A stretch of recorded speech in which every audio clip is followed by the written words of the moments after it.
Hello Athens, Jemmy Miller, konfirmado na gustong makikulab o gustong makakulab si Stell ng SB19. Ito nga ang usap-usapan at interview niya with the Rappler.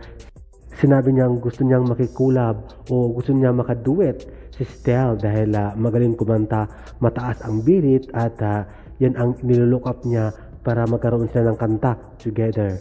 At ito nga, sa mga hindi nakakaalam, si Jemmy Miller ay isang contender ng The Voice UK back to 2017 na kung saan kahit hindi siya nanalo ay nagkaroon siya ng karera sa mga social media.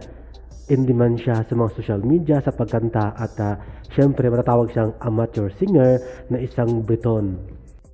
Humahanga siya at naniniwala na si Stell ay very talented, may mataas na boses, kaya naman ito ay tinitingala niya at gusto niya makatrabaho sa isang kanta. Kaya naman maraming salamat Jemmy Miller sa pag-admire kay Stell at sa lahat ng mga 18s na walang sawang sumusuporta sa SB19, maraming salamat. Sa ngayon, hinintay pa ang confirmation ng side ni Stell kung kailan sila maggawa o magsimula sa kanilang collaboration na isang kanta. Kaya naman, ilo-look forward natin yan. Look forward natin mga 18s at maraming salamat. But it's too late now.